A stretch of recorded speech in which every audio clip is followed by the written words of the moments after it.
I think we're at a very exciting time now in the industry with regards to our amplification options and our different hearing aids and what they can actually do to help us. But it's still not superhuman, right? If we have lost some of the ability to interpret some sounds, there isn't, we can't get that back just yet. That is correct. But before we talk about the technology, I do want to talk a little bit about hearing protection because that's pretty important. When I was in grad school, I always used to wonder, I'm like, as clinicians, we spend a lot of effort trying to solve the hearing loss problem. There's not as much of a discussion about preventing it. But that is changing over time. When I was younger, I used to go to lots of concerts, lots of music festivals. I still do. And you'll see me at Stampede. I love that stuff. And now I'm seeing a lot more people wearing hearing protection than before. There's lots more adverts online for hearing protection. So I think as a society, people are beginning to notice that it's good to protect your hearing because you cannot get it back once it's gone.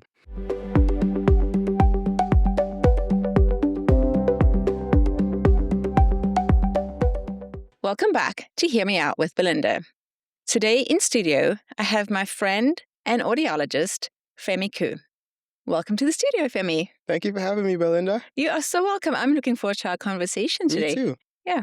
So, Femi, you're originally from Ghana. I am. So tell me the story. Tell me the journey. How did you get from Ghana to Canada and how did you get into audiology? It's been quite the journey. So I grew up in Ghana. We just celebrated our independence. So yay, Ghana. And I had a great family. My mom was a principal of an international school. So from a young age, we knew that we would be going to school outside of the country. And I chose to go to Northwestern, which is in Illinois, Chicago. And I actually started as a biomedical engineer because as a kid, I was a comic book nerd. And I thought biomedical engineering would be using robots and humans together to create something. And so I did that for about 2 years at undergrad at Northwestern. Wasn't really happy. It was more math than biology that I expected.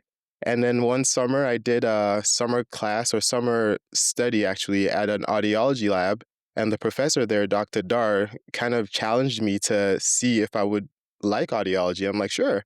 And I loved it. And then he asked me, he was like, oh, how long are you going to last? And I told him I'm never leaving. And then I stayed and did my doctorate at Northwestern. And now I'm here. And now you're here. Yeah. Yes, yeah. So we talk about audiology. And what is audiology? It's a good question. Audiology is a lot bigger than I thought it was when I started. But on the surface, it is the study of hearing and how to prevent it, how to take care of it, and how to treat it when it goes away.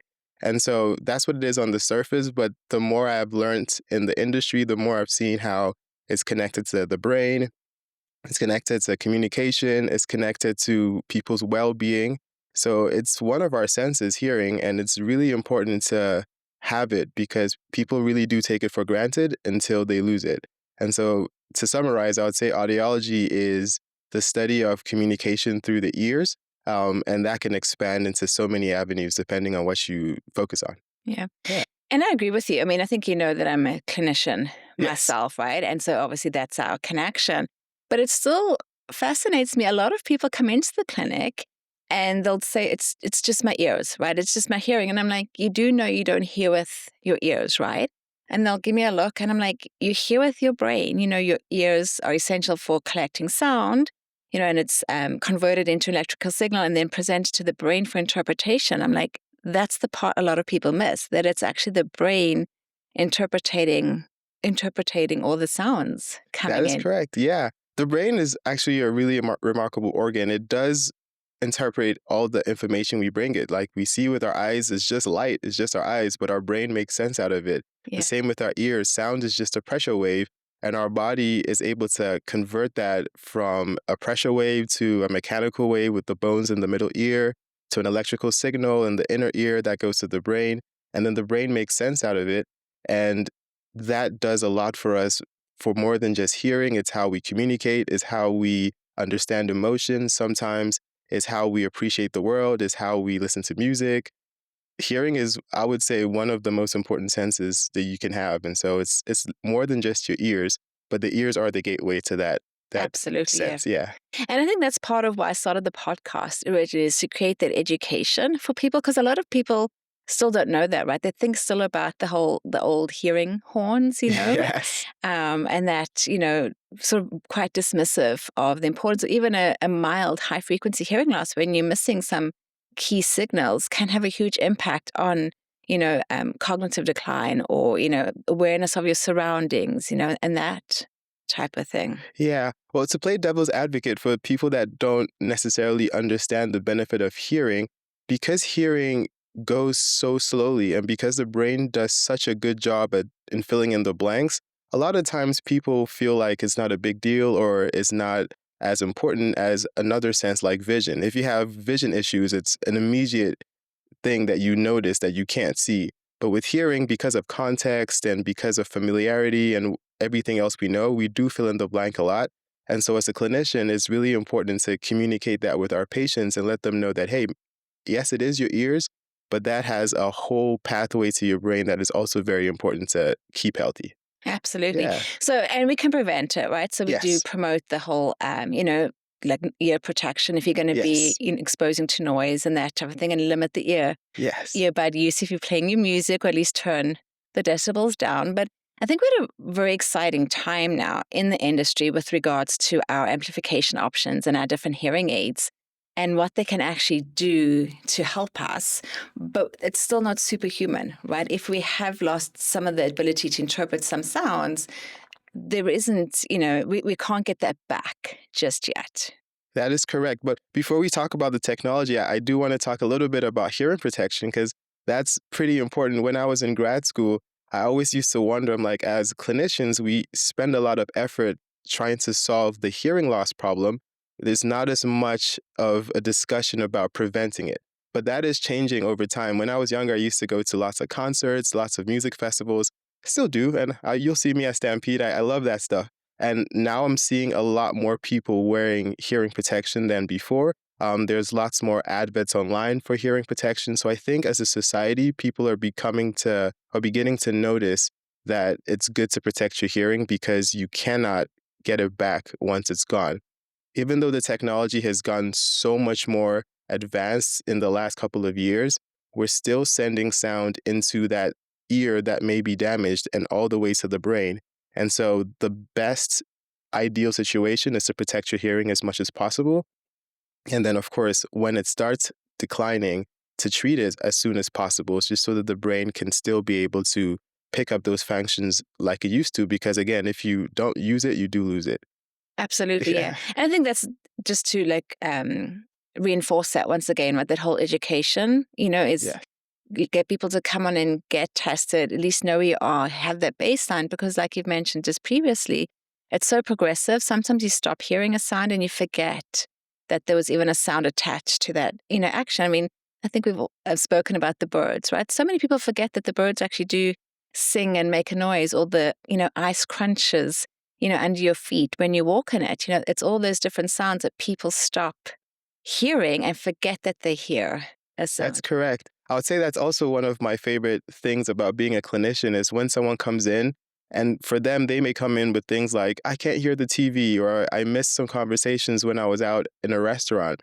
And then they get their hearing aids and then they come back like, oh my goodness, I heard the grass when I was walking on the grass or I heard a plane go above me. I had a patient cry once because she had had a hearing loss for most of her life and really hadn't treated it. And then she finally did. And then she heard a plane and she was like, I just used to see them and never thought that you could hear them.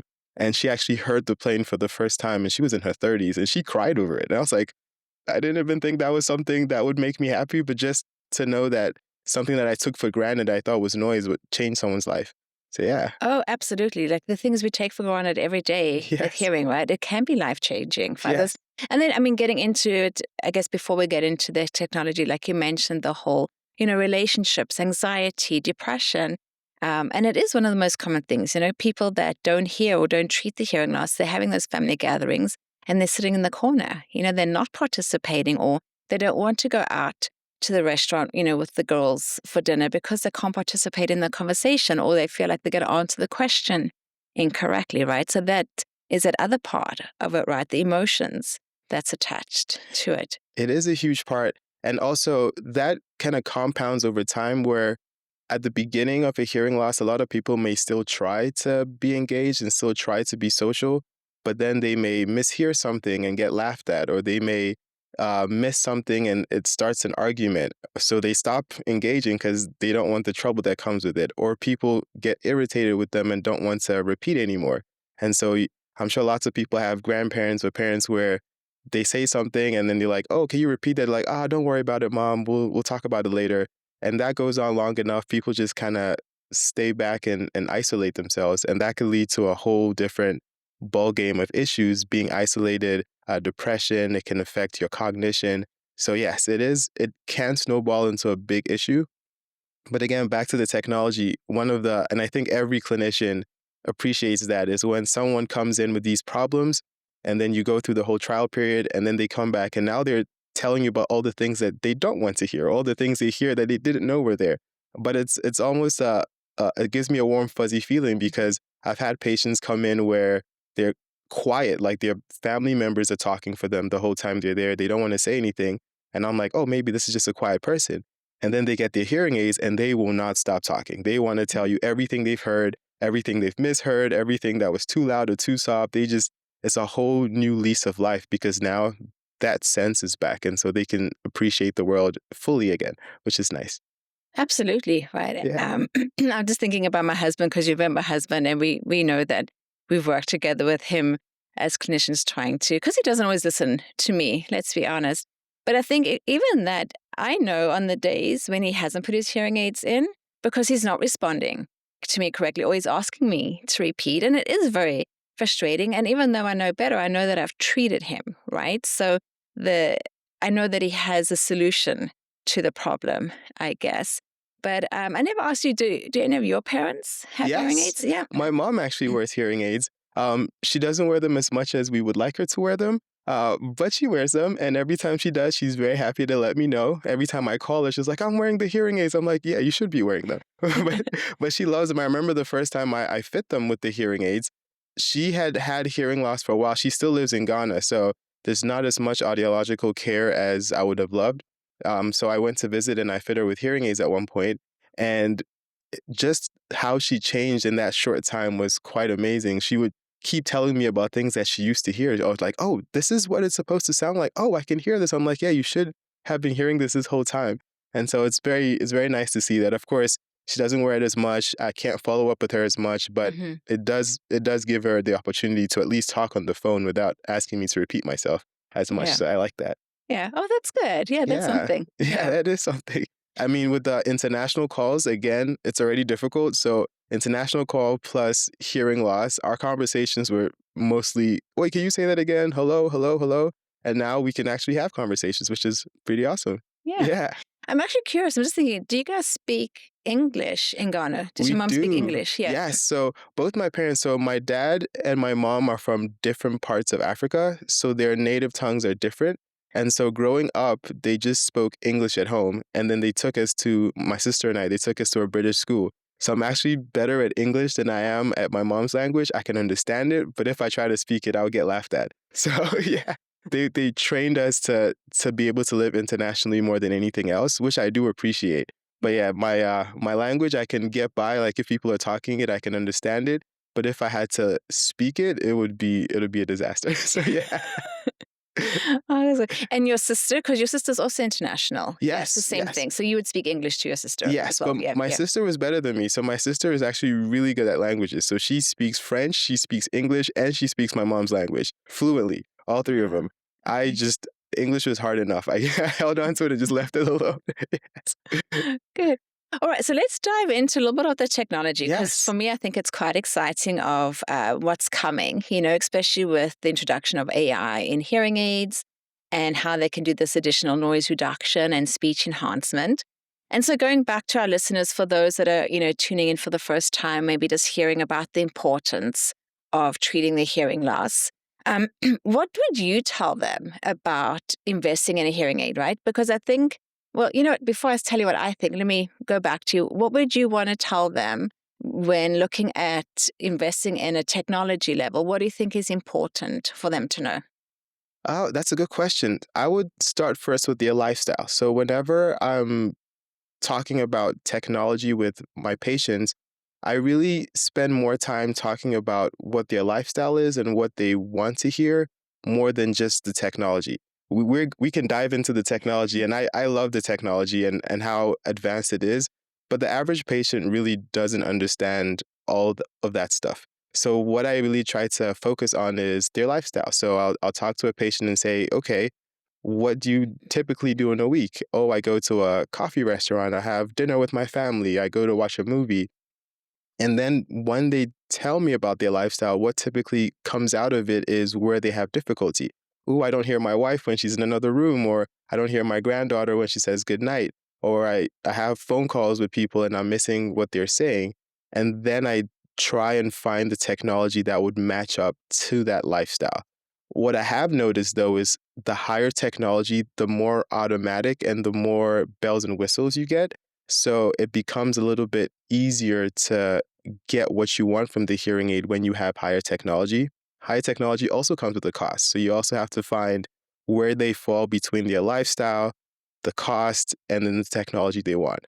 But the technology has become so good right now that you really can't go wrong for the most part. If you have a good clinician, you will hear better. It just depends on how automatic or how easy or seamless it is, but you will hear better. Yeah. So yeah, so I do try to focus more on the lifestyle more than anything else to make it real for the patient. So I could tell a patient, hey, this hearing aid has AI that can help you hear in a noisy environment. Or I could tell the patient that the next time you go to a restaurant, you're going to be able to hear your family. That typically Yeah. sits better with them than if you just give them the raw technology. I agree with you. Like, it's about the person, right? That Yes. person-centered care and what they need. I also go to the investing, especially here in Alberta, in Canada, they're investing for 5 years, right? So especially if it's a senior from 65 older, we know that they get, $900 from the Alberta funding, and if they're under that, sometimes they're using, third-party insurance, and sometimes they're just paying out of pocket. So it is a large upfront investment, but you're investing for 5 years. So if you break it down, the higher you can invest, the better. Because once again, your hearing loss can change. We don't know what physiology is going to happen. And so if you invest in a better product, it sort of covers you for that 5 years. So that's normally what also, once again, trying to match lifestyle to product, but also encouraging the best that you can, because you're not going to regret it later, right? Absolutely. Yeah. And another thing to consider is sometimes lifestyle changes when people can hear better. So I've Yeah. had patients that are like, oh, I'm always quiet. I never go out. Like I'm always at home. And then they get more basic hearing aids based on that. But now they can hear. So they're like, oh, I was in this restaurant. I was in that restaurant. I'm like, wait, you said you never go into these places. But now that they can hear, they have that confidence to go back. So sometimes when having those discussions about where their lifestyle is now, I kind of paint a picture of like, okay, what if you didn't have these hearing problems? Would you stick with this lifestyle or would you now go out more, or visit people more, or call people more? And usually they will. So yes, it's better to look at better technology so that if their lifestyle changes, now they're not at a disadvantage until they finish that 5 years, because it is an investment of time, it is an investment of finances. So you want to make sure you have something that can grow with you during that time. Yeah, absolutely. And I mean, and technology is always changing. So, Yes. I mean, even if you just look at something like the iPhone, right? Like they are releasing new products all the time. There's always changes. And I'll say to people, you don't necessarily always need, the new iPhone or the new hearing aid. You don't need to replace it every 2 years, but you want to invest in something that can last you, right? So you want to make sure you're getting what's the latest available at the time of purchase and that it can last, works for you. Yeah. That is absolutely right. So yes, we do, because we are into technology. So if we go back to my story, I joined audiology because I got to use technology to help people, and it almost feels like sci-fi sometimes, the things we can do. And so the technology moves so fast. It used to be a time where a new hearing aid will come out every 5 years. Now they're coming out twice a year sometimes.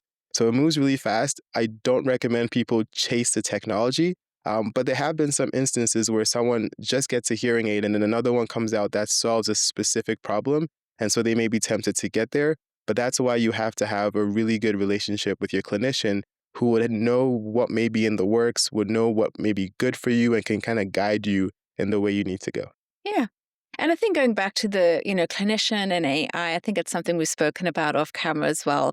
are we at risk of being replaced? And I truly don't believe we are. I think it's very person-centric. People want to talk to someone, and we're optimizing the product, but the product is only as good as the person optimizing it, right? And the advice that they're given, and how they're teaching you how to handle it and help. Would you agree with me? Absolutely. Our profession, as much as it's tech-based, it's also communication and people-based. Most of the work that we do comes in understanding the situation that your patients are in and then finding a solution for it. At this time, AI can't do that. I don't know what the future is going to look like. So right now, AI and all the technological advancements we have made it so that we can create better patient outcomes, but the human factor is still irreplaceable. You need to have someone to explain what it's like to be at a wedding and not be able to understand certain sounds, and what we could do to make it so that you can understand those sounds. You can't tell a computer that at this point, and so you do need that interpersonal relationship. Plus, it's also nicer just to have someone to talk you through and talk your family through what you're going to go through, because hearing aids are not a one and done. They're very different from glasses. When you get hearing aids, you are committing to the hearing aid, but also to the clinician for an extended period of time as things change, as technology changes, to maintain the hearing aids, to maintain your hearing, all of that. You do need a person for that. So I think human beings are always going to be a big part of our industry. We have seen advancements where there are some over-the-counter hearing aids in parts of the world. And I remember when that was about to happen, a lot of clinicians thought that, oh my goodness, like now we're not going to be needed. And what we found out is a bigger appreciation for clinicians, because some people would buy a hearing aid online and then realize that they don't know how to put it on. Or they'll get a hearing aid and then they realize that it doesn't fit their hearing. And so at this point in time, human beings are still absolutely needed to provide the type of care that people deserve to hear better. Yeah. And I think that goes into the cost of the product, right? So when people buy the product, they think it's just the product. They don't realize the commitment to the hearing care professional that they're buying it with, and that it's their part of the payment is part of their expertise, right? And how they're going to help you. And the clinic visits and the clean-in checks and the advice given and the counseling.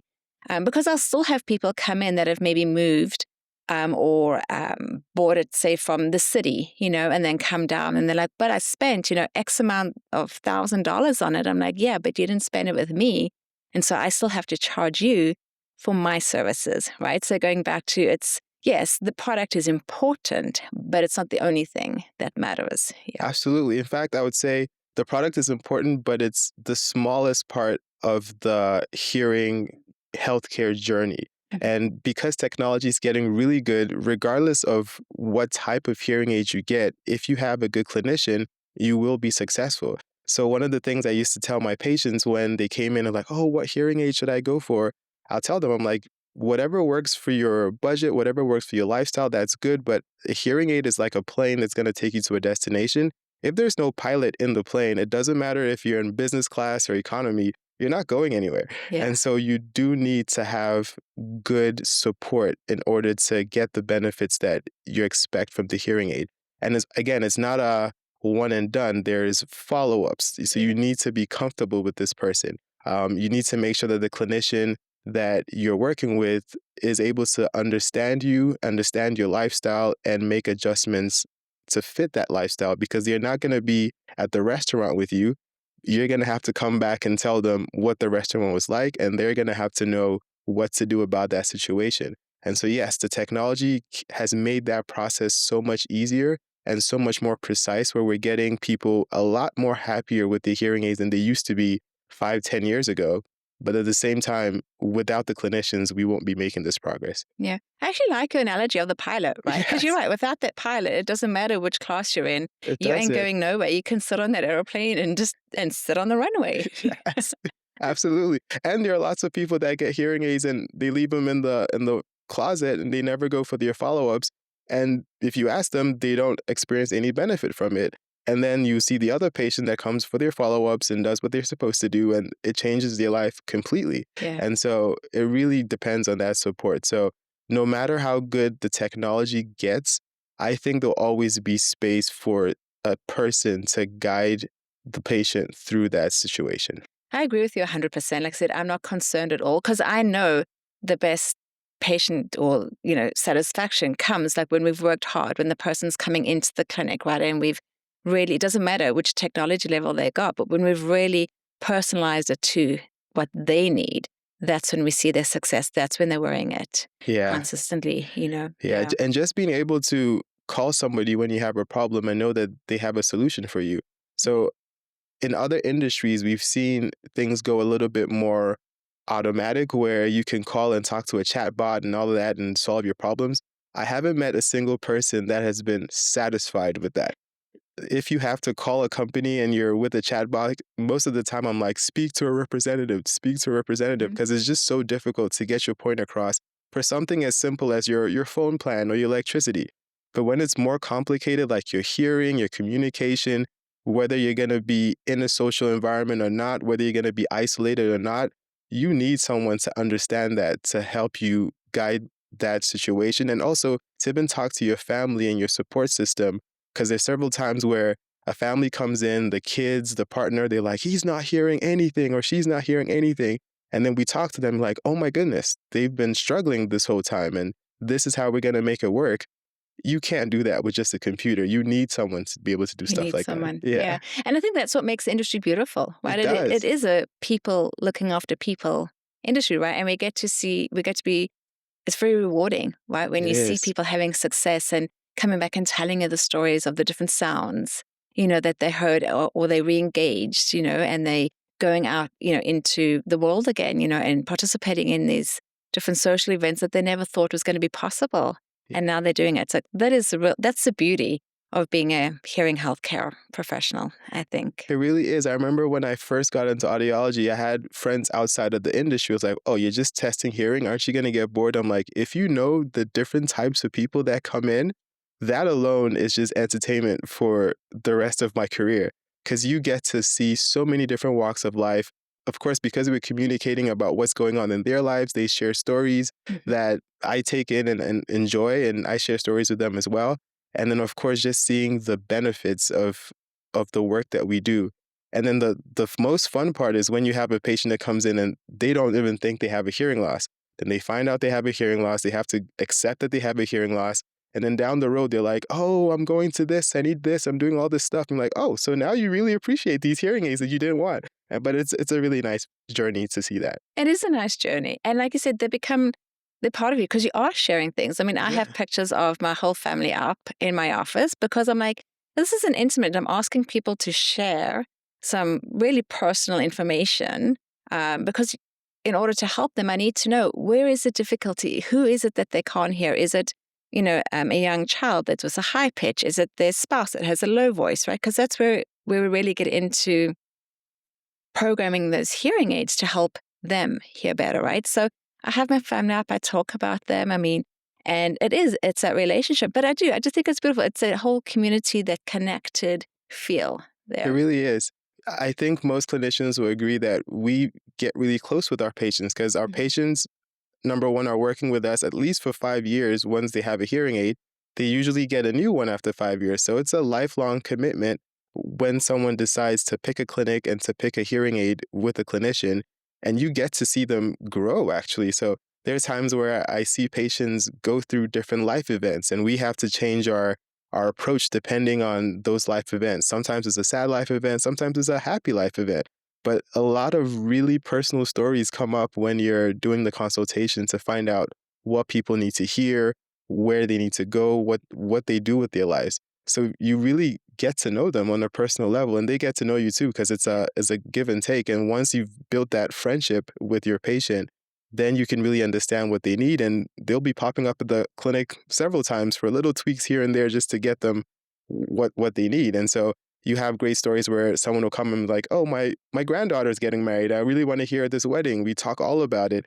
We set the hearing aids up, and they come back it's like, "Oh, I loved it. I heard everything. I gave a speech," and you feel like you're part of that situation. Oh, So it's absolutely. awesome. Yeah. Yeah. And then sometimes, like I said, you bump into them within the community, right? Yes. Like, especially in a smaller community like Okotoks, where It's not like the big cities where Yes. there's a bit more. But yeah, I do like that community feel where you're bumping into them and you're saying hi. And I mean, I'm not running up to them, but They'll run up to you. yeah, exactly. It's the other way. You kind of wait for the invite, from Yes. them to come in to let you know that it's okay. But it's beautiful. I love being part and helping them get connected again to the people that Yes. matter to them, right? It's beautiful. It is. It is. It gives me a warm, fuzzy feeling. That's one of the things I love about audiology is you are really helping people. So when you go through a day, you may be tired because you've had to exchange with so many people, but you could go home thinking, I helped. Like, I've made someone's day better today. They're going to hear things they haven't heard before. They're going to enjoy a show that they'd missed before or have a conversation with a loved one that they were not able to have before. Sometimes it's really wholesome and happy. I had a situation where I had a patient whose grandchildren did not live in the same city. And so they had to communicate over the phone, but she had a hearing loss. And so when I first met her, she was like, I had this new granddaughter and they always put like the camera in her face. I can't hear anything she's babbling. And then we go through the whole process and now she's coming back with pictures and look what she said and she did this and she did that. And it's like you just made a whole life happen for them. So Yeah. that's nice. And I think that's a great way just to end off the show today, right? It's Yeah, just like how rewarding it is and what an impact we can have by helping people treat the hearing loss and encouraging anybody out there who's maybe thinking that they're not as engaged or, that this may be applicable to them to, contact your local hearing clinic, get tested and see what help is available to you. absolutely. And there's nothing to lose. Most hearing aids, or I'll say all hearing aids, come with a trial period. So try them and see how your life changes, and then you can decide if it is worth your time. I would say most people that go through the process believe it's worth their time, and they will tell you, of course, there are bumps in the roads, and it's not a you do it one time and everything is perfect. There is a commitment and time and Mm. effort, but it is worth it because you get to appreciate the world fully.